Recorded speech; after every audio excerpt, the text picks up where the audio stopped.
My name is Bill Sowers. I'm president of the Greece Historical Society, and on behalf of the Board of Trustees and volunteers and our friends, welcome to this first summer day. Color guard, post colors. Color guard, up hand, front. Rifleman, report, march. Mark time, march. Post bird, march.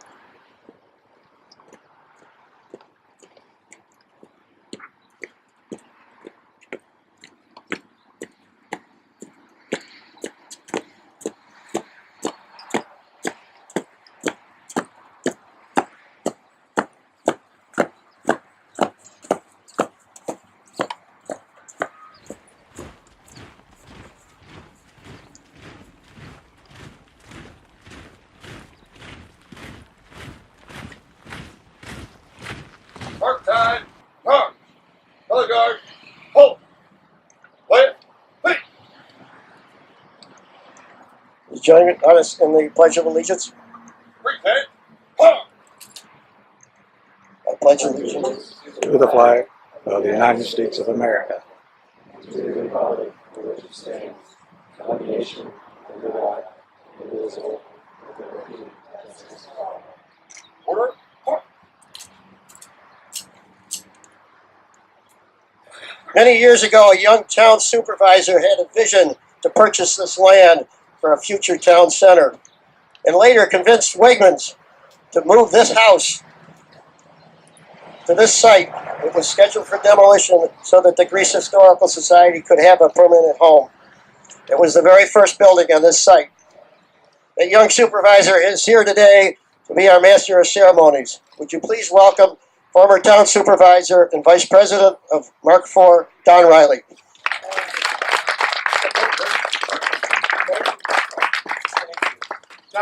This is Joe. Hey, this is family. You're all family. God bless you. I hope they never do a before and after exhibit at town supervisors. I'm meeting some of you and say to myself, God, the guy's got gray hair. On behalf of the Historical Society, though, we're about some very, very important business. Please be seated.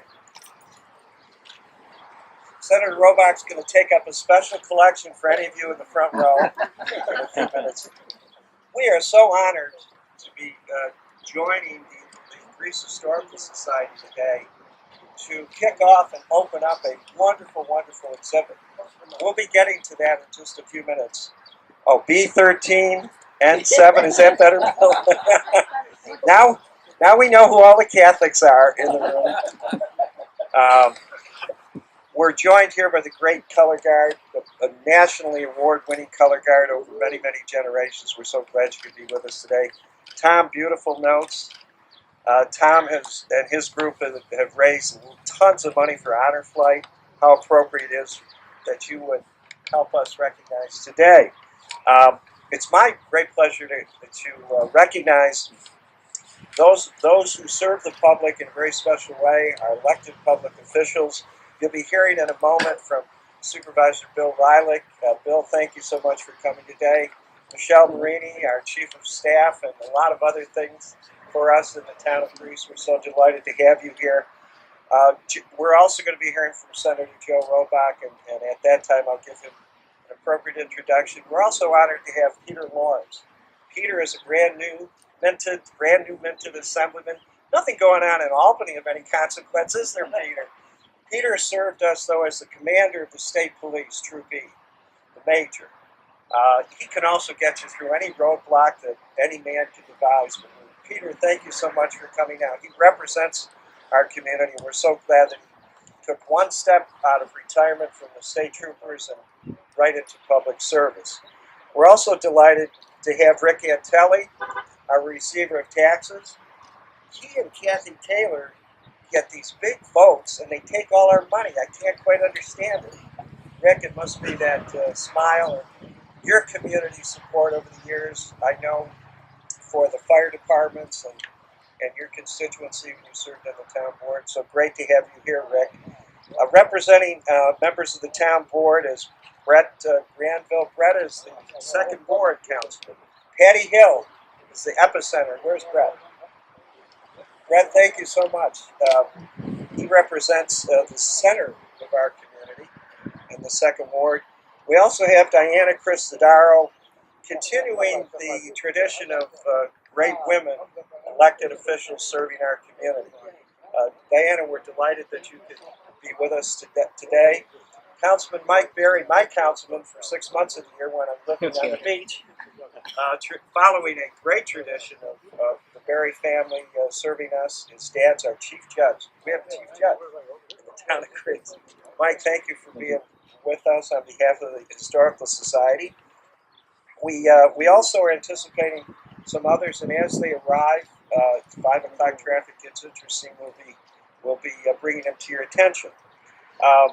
I'm also delighted on behalf of the Historical Society to thank American Legion Post 468, especially Commander Ralph Prezzuti and Marion Palumbo, who represent the leadership from that group. This is an M&M production if there ever was one. Marie and Maureen, we're going to be talking about them.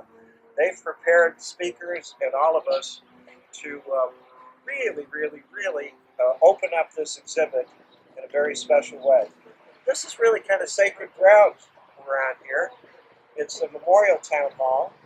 The town hall that preceded us on the ridge was also a memorial town hall, and you'll see some evidence of the day they dedicated those remembrances to our veterans. These are not just public buildings where we do public discourse, but they do represent our effort to remember those who paid the ultimate price to serve their country. It's at this point, though, it's my great pleasure to introduce the supervisor of the town. The supervisor of a town is the highest calling known to man, except maybe the priesthood. How's that sound? That's pretty good. Bill, though, was uniquely prepared to be the supervisor of the town. A self-made businessman, served in the Monroe County Legislature, in the New York State Assembly. He's the leader of the Republican Party. He's also our town supervisor. He represents our community, both here inside the town and outside. Bill brings a unique perspective on this exhibit today. His father served in World War II, was wounded in World War II, landed on a little beach called Normandy. And so he comes with a unique perspective and background to kick things off for us today. Supervisor of the town of Greece, Bill Riley.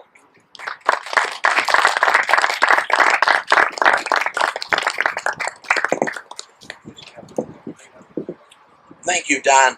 I am so fortunate to call on Don not only as a friend but a mentor, as Don supervised the town of Greece during some of its most significant growth period in the history of the town, and through his vision that we have the town hall where it is today, and as was mentioned, this home here behind us. So thank you, Don, for your talents, your vision, and your leadership through, again, a very important time in the town's history, the largest growth. And when those decisions were made, if they weren't the correct ones, we would have known about them, and they were the correct ones, and therefore we've got a great town today. So thank you. And since VE Day, a lot has happened in this town. A lot has changed in this town. In 1940, Greece had the population of approximately 15,000 people. Today, we're over 97,000.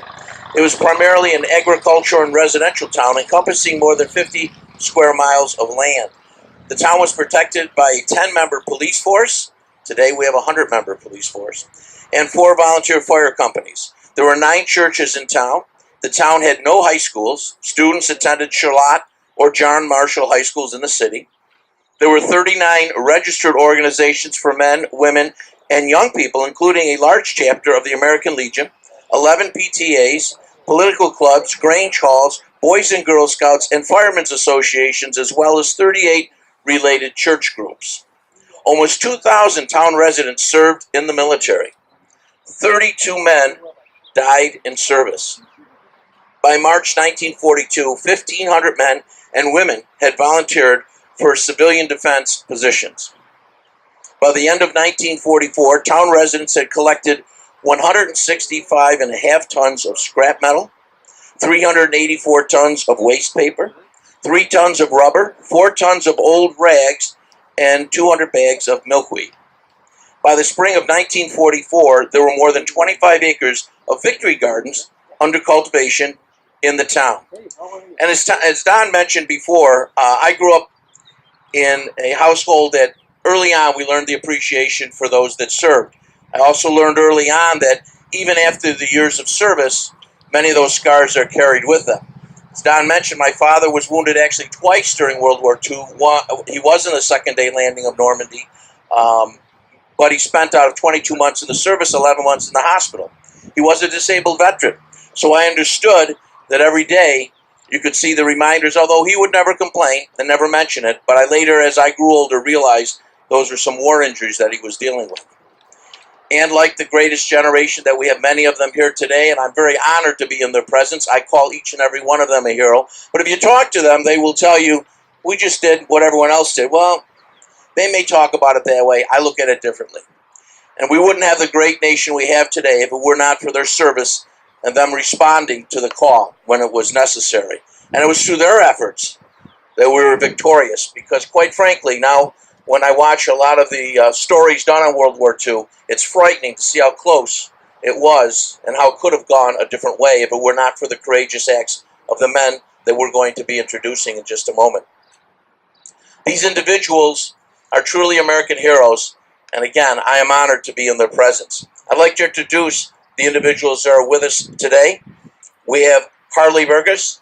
Harley, thank you for your service. We have Warren Crandall. Warren and I have been long friends.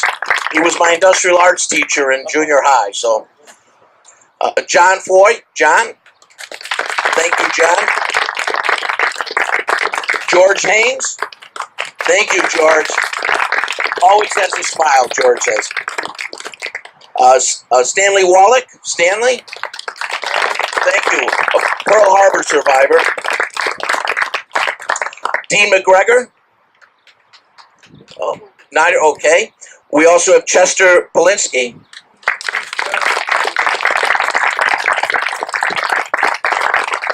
Eugene White. We also have 5 veterans that I'd like to mention that weren't able to attend today's ceremony. Eugene Dunn, David Fisher, Charles Coleman, Dean McGregor, and as well as Robert Paradise. So thank you to each and every one of these true American heroes. And at this time, I'd like to invite John Foy up to offer some remarks. John?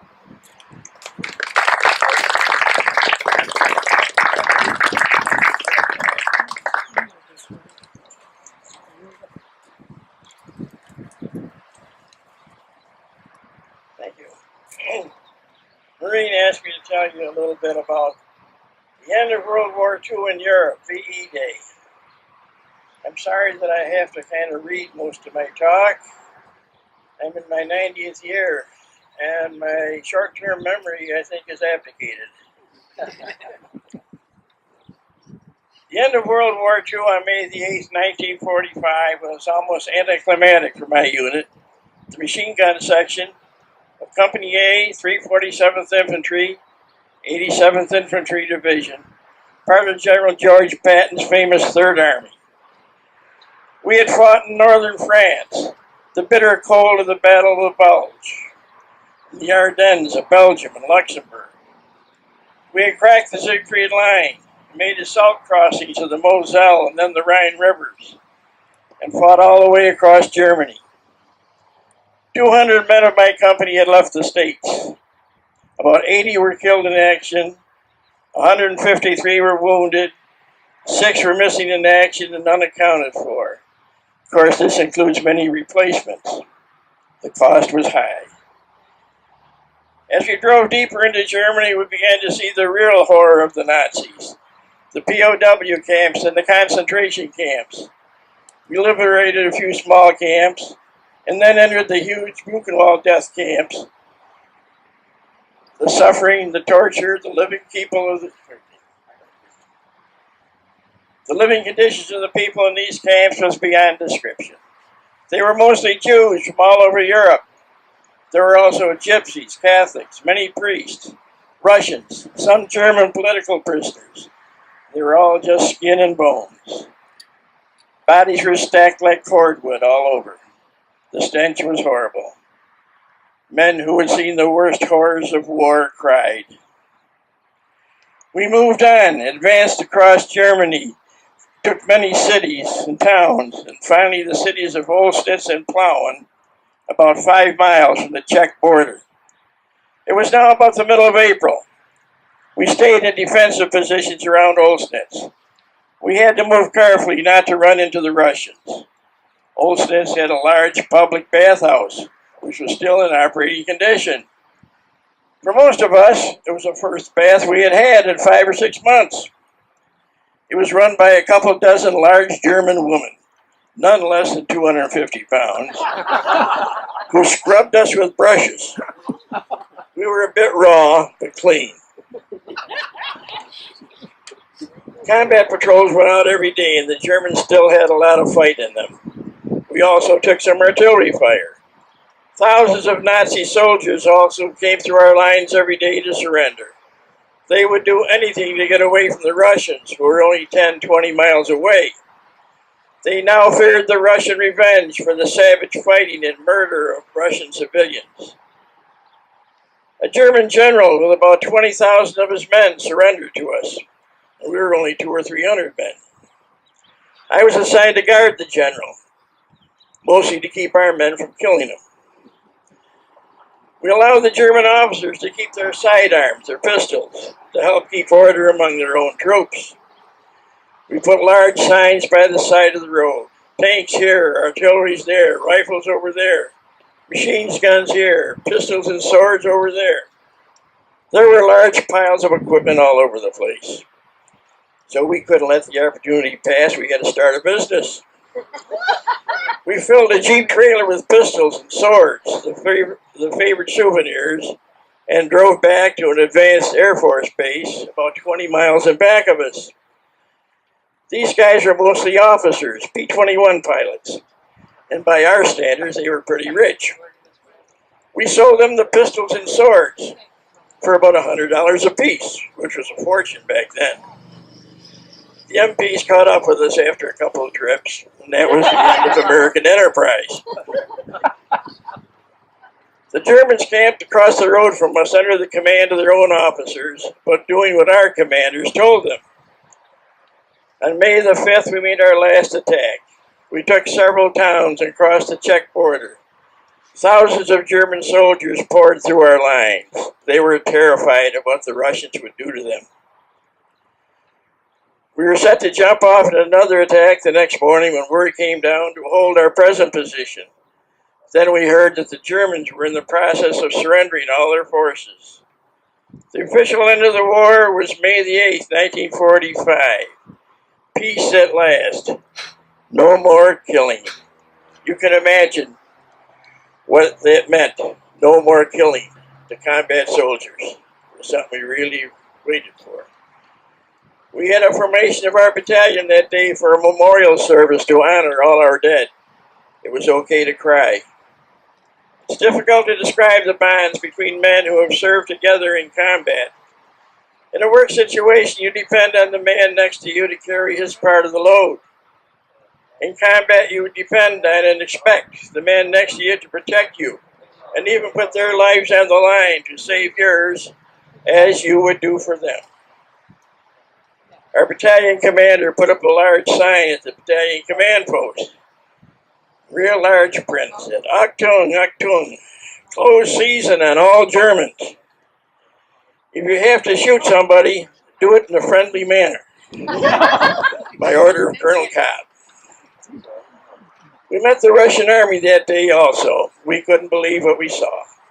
They came on tanks, on trucks of all descriptions, and bicycles, hundreds of horses and wagons. Walking, there were thousands of them. About 1 in 10 seemed to be a woman, but it was hard to tell. There seemed to be a mixture of races, most Caucasian, but a lot of Orientals and Mongols. There didn't seem to be any organization, just a mob. They would go through a town and strip it clean. They took everything, even the toilets from the houses. I don't think they knew what they were for. I expected there was some type of support unit. We met regular Russian troops later, and they seemed like pretty good men.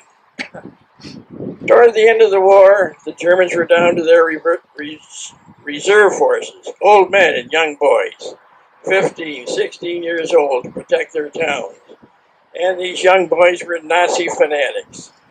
The old men had sense enough to stick up their arms as soon as he saw us coming and holler, "Comrade, comrade, we quit." But the young boys, as I say, they were Nazi fanatics. That was all they had ever been taught. And they fought. They fought hard. It was hard to have to shoot somebody who might be like your own kid brother. So, on May the 8th, 1945, V-Day, we just had a great sense of relief that we didn't have to kill anybody anymore. We traveled back to the coast of France in the famous 40 and 8 railroad cars and boarded ship for the return to the States. We received a spectacular welcome in New York Harbor. We were the first fighting troops to return. We were supposed to re-equip and leave for the Pacific for the invasion of Japan. After fighting all the way across Europe, we all expected to die on the shores of Japan. Fortunately, they dropped the atomic bombs and the war ended before that happened. I speak at a lot of schools, and almost every time I get an argument from these liberal teachers, they're not so liberal, the teachers, the high school teachers, but they're taught by these college ones who are really liberal. They're history professors in college. They don't think our country ever did anything right. And I always get a big argument about dropping the bomb. I just told them, if they didn't drop the bomb, I wouldn't be here to argue with you. I will always have great pride in having helped to liberate Europe as part of the greatest army in history, General George Patton's Third Army. Thank you. May God bless you. May God bless America.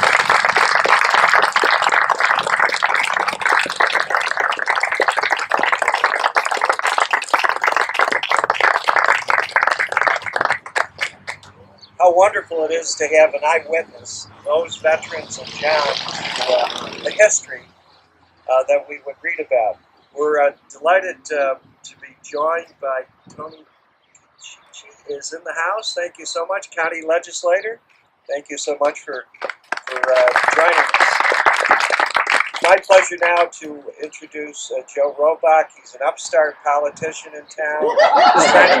He's trying to get his name out there a little bit so people know who he is. It is indeed a pleasure and my honor to introduce Senator Joe Robach.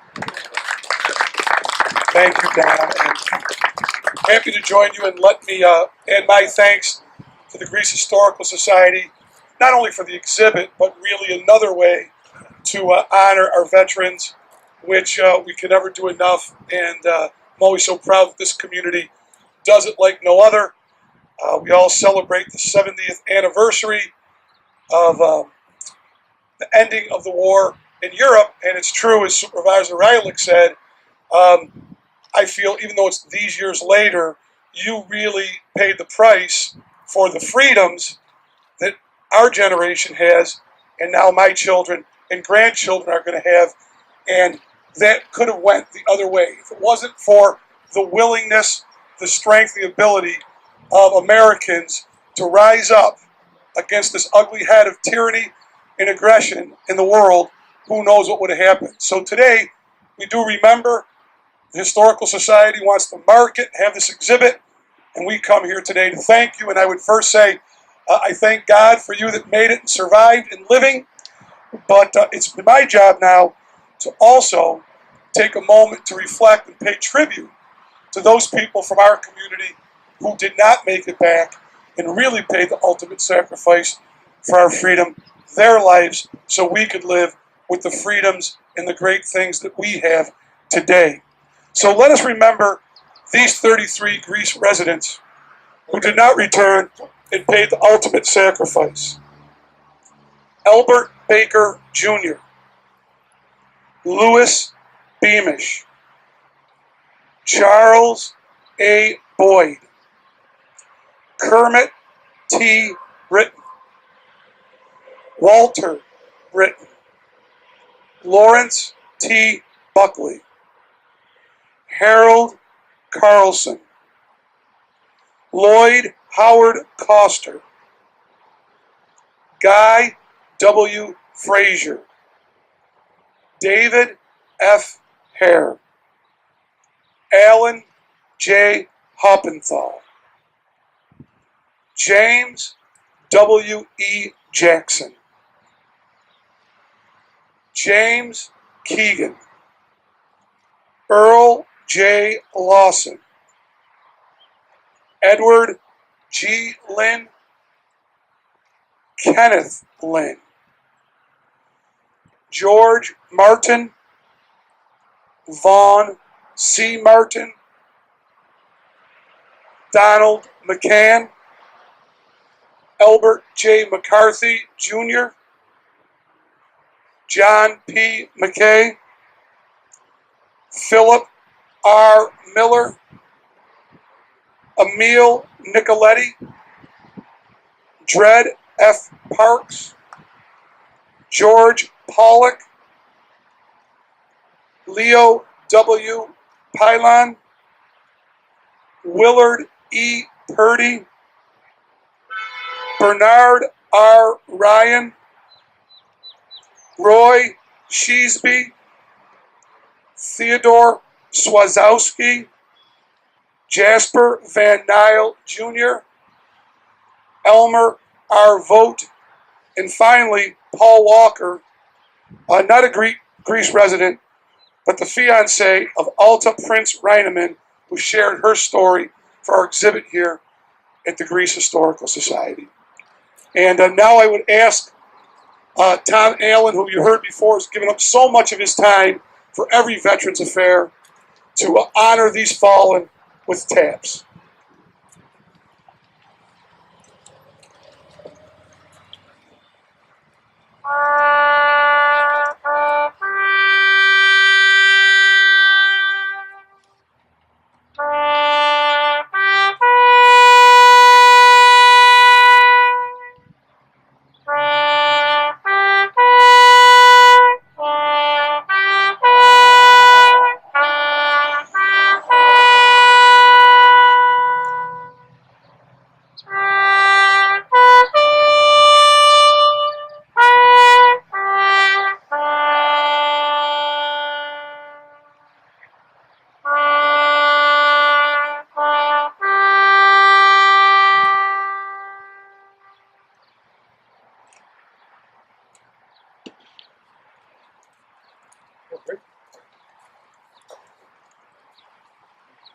Thank you, Joe. Thank you, Tom.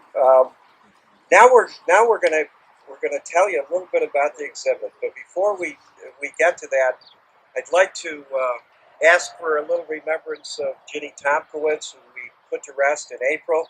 Ginny was a long time, I call her hysterical historian, of this town. She started in a little house that we had near the park on English Road. And truth be known, Ginny brought the idea of the How House to me one day. We had a little discussion with, I don't think Bob Wegman, God rest his soul, knows that he paid for the move of this house to bring it down here. But first they agreed you can have the house. And Ginny was right there pushing for it. Then they agreed to move it. Then they agreed to build the foundation for it. So a tip of the hat to Bob Wegman and Dave Wegman and the whole clan that saw the value in taking a little bit of history and moving it down the street. In fact, this house was the first structure on the campus. So it's the jewel of the campus in many ways. Maureen Whalen has been working and working and working along with her whole team, including Lee Strauss and Bill and Alan. We also have little Lorraine Bean, who's going to be, can I mention it? Huh? 90 years old in August. And what a trooper. This Historical Society is virtually 100% volunteer effort. I mean, every element of it. And this year, we were honored to have Bill Rylick head a campaign for a new roof. And I can tell you that we raised enough and a little bit more on top of that for a new roof. And thank you, Bill, for the leadership and the support that you provided. And we thank the town for graciously hosting us on this site here. But Maureen and Marie, the M&M and put an awful lot into today. I'd like to ask Maureen Whalen to come forward right now. Where is Maureen with big... Does Maureen look a little bit like a young Girly Goodwin, guys? Huh? Is there a little Girly Goodwin going on here? Is it, huh? Are you channeling Girly? Might be. All right. I had the privilege of sneaking in here yesterday. I know it's sort of like seeing the cake before it's done, but I really wanted to see it. And you are in for a real treat when we break and take a look inside. Marie, congratulations on a great exhibit. I know you've got lots of folks to mention, but this is the kind of relevance that a historical society should have. Greece Historical Society has always been trying to be relevant to our community. And congratulations, and we'd love to hear from you. Maureen Whalen.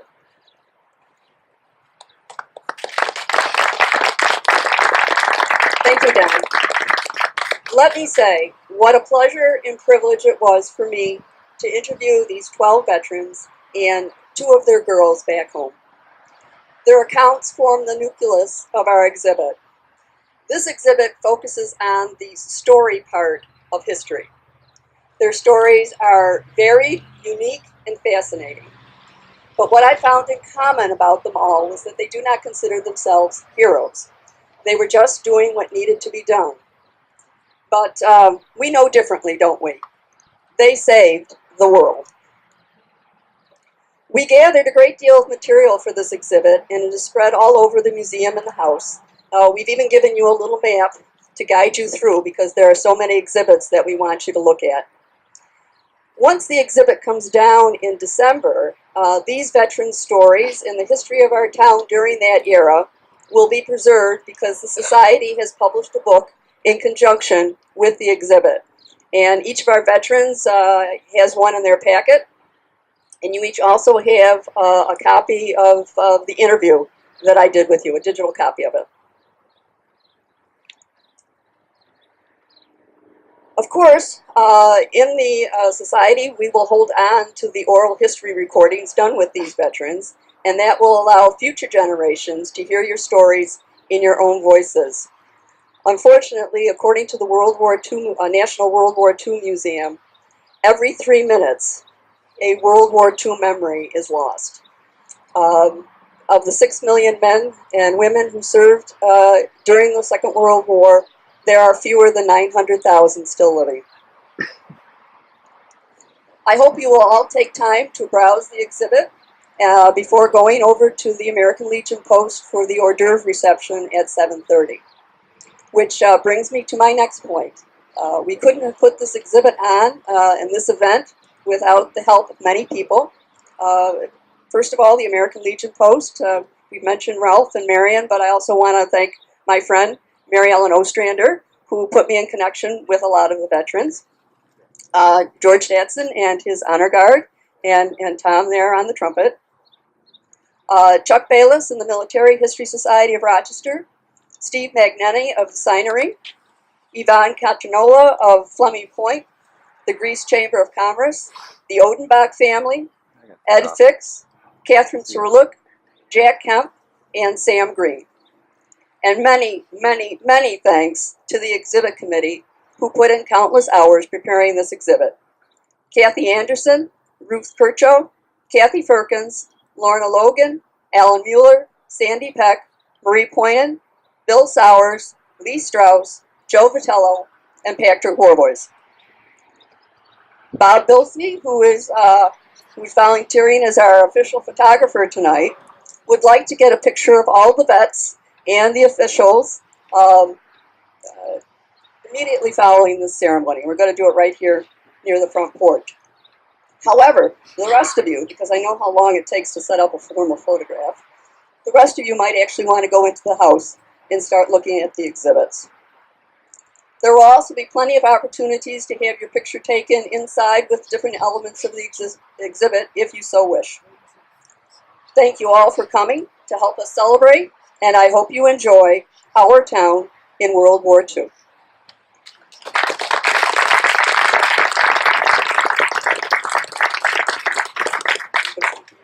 Are you good, safe? Honor Guard, retire the colors. color guard.